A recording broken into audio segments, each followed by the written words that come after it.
কে জানতে ইচ্ছে করে।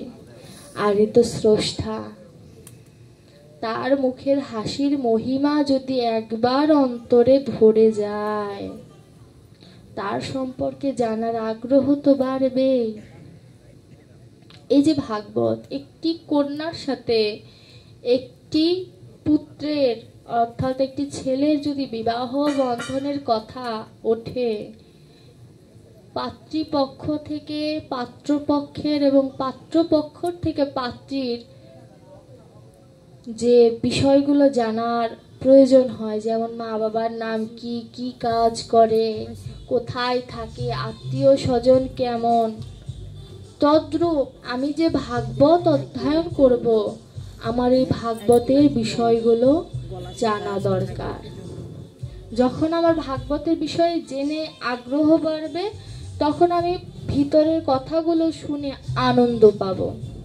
এই আনন্দের জন্যই ভাগবত। ভাগবত হচ্ছে রসের শাস্ত্র, আর গীতা তত্ত্বশাস্ত্র। যত তত্ত্ব কথা, জ্ঞানের কথা গীতায়, আর রস দিয়ে ভগবানকে আস্বাদন করা অত্যন্ত সহজ। এই রসশাস্ত্র ভাগবত। এই রসের শাস্ত্র ভাগবতকে আত্মস্থ করতে পারলে, অধ্যয়ন করা আর আত্মস্থ করা কিন্তু এক বিষয় নয়। এই ভাগবতকে যে কেউ পড়তে পারে, সে হিন্দু হোক বা অন্য ধর্মের হোক, কিন্তু আত্মস্থ করা কি, যে ঘটনাগুলো হচ্ছে সেই ঘটনাগুলো আমার হৃদয় পটে অঙ্কন করা, তবেই ভাগবত অধ্যয়ন করা সার্থক। এই ভাগবত কখন এসেছে? যুগ সন্ধিক্ষণে ভাগবত, দাপর এবং কলির মাঝে ভাগবত এসেছে। আরেকবার ভাগবত এসেছে কলির প্রথম সন্ধ্যায় গৌরাঙ্গ মহাপ্রভু অবতীর্ণে ভাগবত। এখানে ভাগবতের দুটি বক্তা। এখন অনেকে বলবেন যে বক্তা আমরা তো জানি সুখদেব গোস্বামী চরণ বক্তা। আমি বন্ধনাতে বলে গেছি যে সুখদেব গোস্বামী চরণ বক্তা। তার আগে আমি বলেছি সুত গোস্বামী চরণ বক্তা। ৬০,০০০ ঋষিগণের মধ্যে সৌনিক মুনি সুতমণিকে প্রশ্ন করলেন যে আমাকে সেই কথা শোনান যে কথা গঙ্গা তীরস্থ হয়ে আপনি সুখদেব গোস্বামীর কাছে শুনেছেন। আমরা ভাগবত সরাসরি পাইনি, দুজনের মাধ্যমে পেয়েছি। সুখদেব গোস্বামী পরীক্ষিতকে যখন বলেছিলেন, সুতমণি সেখানে উপস্থিত ছিলেন।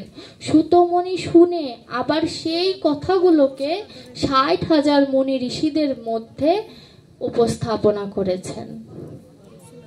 সুতরাং গুরুদেব এখানে দুজন।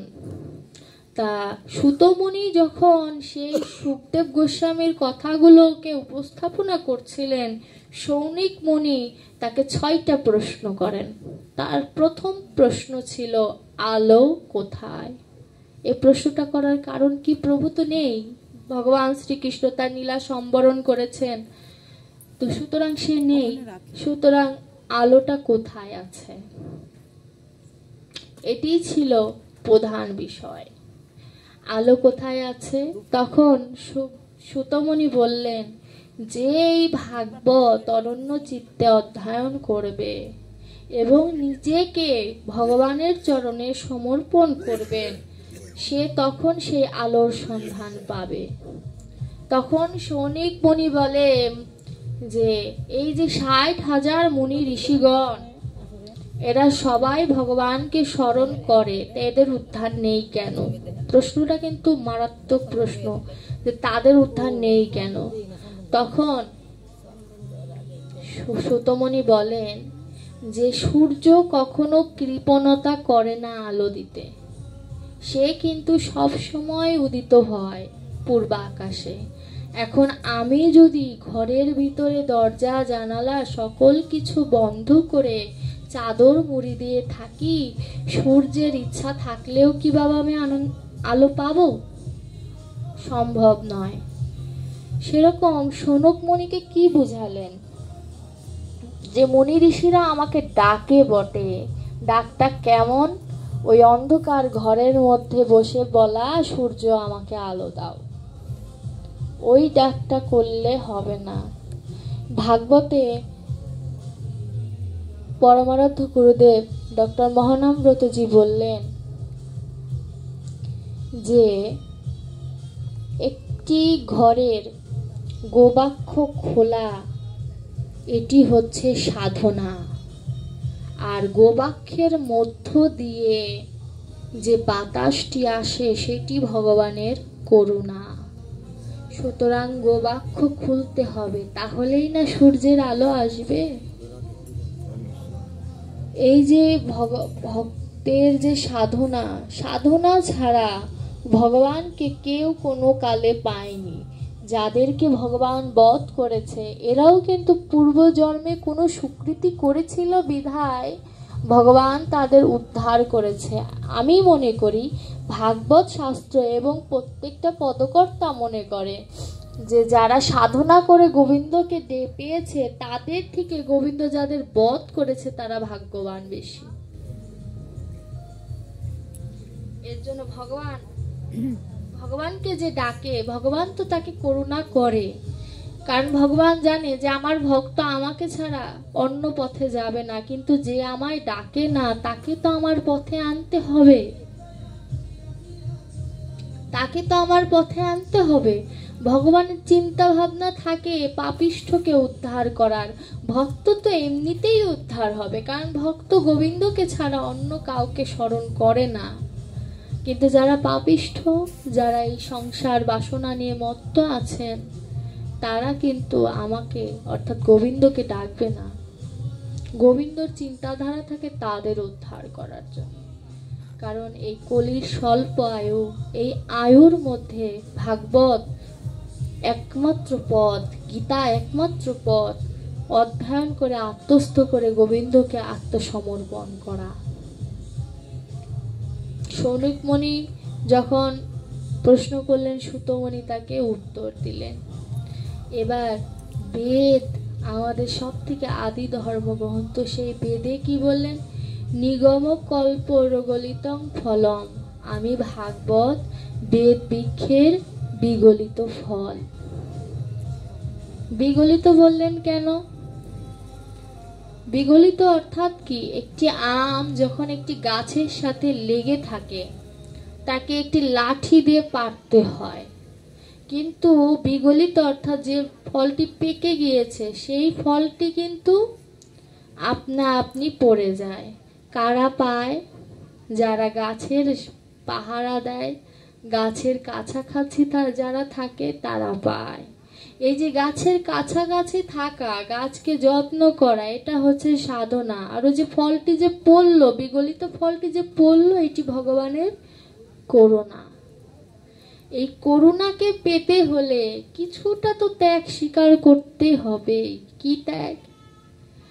সংসারকে ত্যাগ করার কথা কিন্তু বলেনি, মোহ মায়াকে ত্যাগ করতে বলেছে। এই আমার আমার ভাবটা ত্যাগ করতে বলেছে। আমার যদি বলতেই হয় গোবিন্দকে বলো আমার গোবিন্দ, অন্য কাউকে বলো না আমার।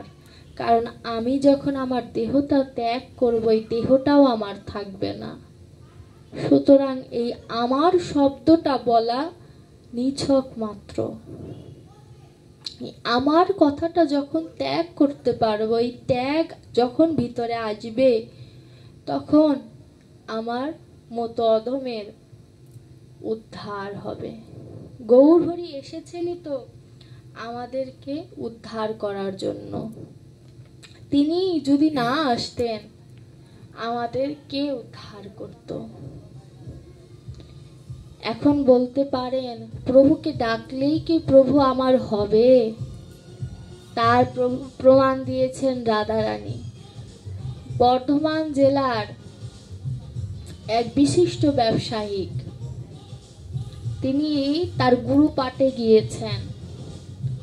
গুরু পাঠে যে গুরুকে আক্ষেপ করে বলছে, বাবা আমার 3টি ছেলে, একটিও মেয়ে নেই, আপনি আমাকে আশীর্বাদ করেন যাতে আমার একটি মেয়ে হয়। জীবের তো এটি কর্ম যে বা ধর্ম, যেটাই বলা চলে, যেটা নাই সেটাই প্রার্থনা করে। তো গুরুদেব দেখুন, গুণী গুরুদেবের কি দরকার, কি মহিমা। গুরুদেব বলছে যে মেয়ের প্রয়োজন কি? বর্ধমান জেলায় থেকে তুমি রাধারানীকে মেয়ে করতে পারলে না? একটি চিত্রপট এনে তার মধ্যে প্রাণ প্রতিষ্ঠা করে দিলেন রাধারানী। বলে এই নাও তোমার কন্যা, একে তুমি বাড়িতে নিয়ে যেয়ে সেবা দিবে। যেরকম ভাবে মেয়েকে ভালোবাসতে তুমি যদি একটি মেয়ে হতো, তদ্রূপ এই রাধারানীকে তুমি ভালোবাসবে। গুরু দিয়েছেন, কি করবে? ধার্মিক না, কিন্তু গুরু বাক্য তো মানতে হবে। সে নিয়ে গেলেন, ঠাকুর ঘরে স্থাপন করলেন। 3 ছেলের 3 বউ, সংসার ভালোই চলছিল। প্রতি মাসে চুরি পরাতে আসতেন একটি লোক। বৃন্দাবনের বধূরা চুরি পরতে খুব ভালোবাসে। তো যখন চুরি পরাতে আসতেন, এমন 1-2 মাস গেল, ওই ব্যবসায়িক যেখানে যেত রাধারানীকে বলতো, মা আমি আসি, আমি অমুক জায়গায় যাচ্ছি, তুই সাবধানে থাকিস, তোর বৌদি খেতে দিলে খেয়ে নিস। বাৎসল্য প্রেম। তো এরকম 2 মাস চলতে চলতে ওই চুরিওয়ালা চুরি পরাতে এসেছেন 3 বৌমাকে। তো রাধারানী চিত্রপট থেকে চিন্তা করছেন যে আমিও তো এই বাড়ির সদস্য, আমিও তো মেয়ে, আমারও চুরি পরার অধিকার আছে। দেখুন, কে বলেছে ভগবান আসে না? আমরা ডাকার মতো ডাকতে পারি না, তাই গোবিন্দকে পাই না। রাধারানী চিত্রপট থেকে দেহ ধারণ করে বের হয়ে লম্বা ঘোমটা দিয়ে চলে এসেছে। ওই 3 বৌমারা যখন ঘরে ঢুকে গেছে, তখন রাধারানী তার 2 হাত বাড়িয়ে দিয়েছে চুরি পরার জন্য। চুরি পরানোর জন্য যখনই 2 হাত বাড়িয়ে দিয়েছে, এই লোকটি বলছে, সারা জীবন অনেক মেয়েদের চুরি পরিয়েছি আমি, এমন জ্যোতি কোনো মেয়ের হাতে আমি দেখিনি। মা তুমি কে? আমার জানা মতে তো এ বাড়িতে 3 বৌমা ছাড়া কোনো মেয়ে মানুষ নেই। রাধারানী বলছে, আমি এ বাড়ির মেয়ে। ওই লোকটি চুরি পরাবে, এই উজ্জ্বলতা দেখে ভিতরে ভিতরে এত প্রকট ভক্তি তার আসছে, সে কান্না করছে আর চুরি পরাচ্ছে, আর ভিতরে ভিতরে বলছে, প্রভু আমি কাকে দেখছি? ওই চুরিওয়ালা আবার গোবিন্দ সেবা করত। এজন্য মনে হয় আমি উহারে চিনি চিনি। কেন যেন মনে হয় প্রতিদিন আমি একে ঠাকুর ঘরে দর্শন করি। দেখুন ভক্ত কাকে বলে। আমার সামনে গোবিন্দ যদি হাঁটা চলা করে, আমার মতো অধমের শক্তি নাই গোবিন্দকে চেনার। কিন্তু একটি ভক্তের পাশে যদি গোবিন্দ বসে থাকে, ভক্ত কিন্তু অঙ্গ স্পর্শে চিনে যাবে যে আমার প্রাণ গোবিন্দ। আমার মতো অধম কিন্তু চিনতে পারবে না। ওই চুরিওয়ালা চুরি পরাচ্ছে আর কান্না করছে, এ যেন আমি চিনি চিনি, আমি কাকে দেখছি। চুরি পরিয়ে চলে গেল। সন্ধ্যাবেলায় যখন টাকা চাইতে গেল, ওই ব্যবসায়িক 3 জনের চুরি পরিয়ে কতটুকু টাকা লাগে সে তো জানে। সে সেই টাকাটি সেই চুরিওয়ালাকে দিয়ে দিল। চুরিওয়ালাটি বলছে, বাবু আপনার বাড়িতে আপনার মেয়েও আজকে চুরি পড়েছে, টাকাটি একটু বাড়িয়ে দিন। ব্যবসায়িক তো ধার্মিক না, তো গুরু বাক্য পালন করছে। সে বলে বসে, আমার তো কোনো মেয়ে নেই, আমি আমার বৌমার কাছে শুনে নিয়ে তারপরে তোমাকে টাকা দেব, তুমি আজ বাড়ি যাও। এই বলে সে ঘরে ফিরল। অসুস্থ বাবা, তো বৃদ্ধ বয়স, সে বাড়িতে বসে বিশ্রাম নিচ্ছে। বিশ্রাম নিতে নিতে ঘুমিয়ে পড়েছে। রাধারানী চিত্রপট থেকে বের হয়ে বলছে, বাবা আমি না তোমার মেয়ে, তুমি না আমাকে 3 বেলা সেবা দাও, তাহলে কেন তুমি আজ চুরির দাম দিলে না? আজ যদি সত্যি আমি তোমার মেয়ে হতাম, তুমি এমনটা কবু করতে পারতে না। তুমি অস্বীকার করে এসে যাচ্ছে যে আমার কোনো মেয়ে নেই, থাকবো না তোমার গৃহে, আমি চলে গেলাম। রাধারানী এই কথা বলে চরণ চিহ্ন ফেলে সেই বিগ্রহ থেকে দেখে বিগ্রহ নাই, চলে গিয়েছে। ব্যবসায়িক আমার হাউ মাউ করে কান্না করছে যে আমি কি ধন হারিলাম, প্রাপ্ত রতন আমি হারিয়ে ফেললাম। রাধারানীর সেই চরণ চিহ্নে কান্না করে বলছে, মা আমায় ক্ষমা করে দে, বাবাদের ভুল ধরতে আছে, আমি না তোর বাবা হয়ে আমাকে ক্ষমা করে দে। রাধারানী কি সোনার পাত্রী, ধার্মিক করাতে হবে তো। রাধারানী চলে গিয়েছে, আর ফেরত আসে না। সে ওই চুরিয়ালার বাড়িতে যে টাকা পরিশোধ করে চুরিয়ালাকে বলছে, এই হাত তুই একটু সামনে দাঁড়া, তোর চরণ ধুলি আমি একটু মাথায় নেই, তুই আমার রাধারানীর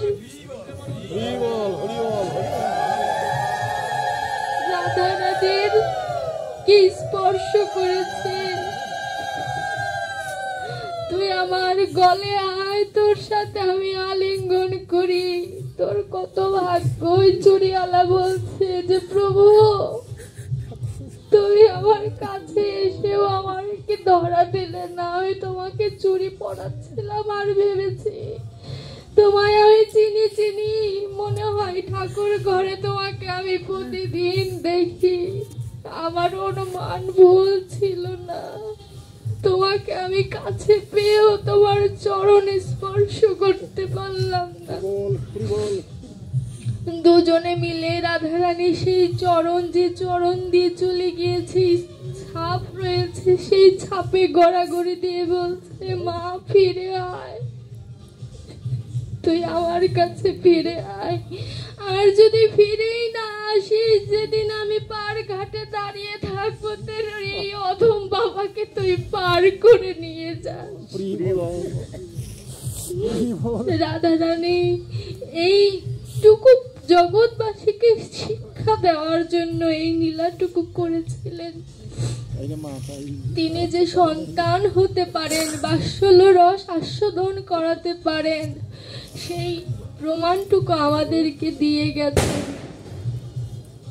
তাহলে আমাদের তাকে ভালোবাসতে দোষ কিসের? এই জগতে আপনি যাকেই ভালোবাসবেন, দেখবেন একটা সময় সে ছেড়ে চলে গেছে আপনাকে।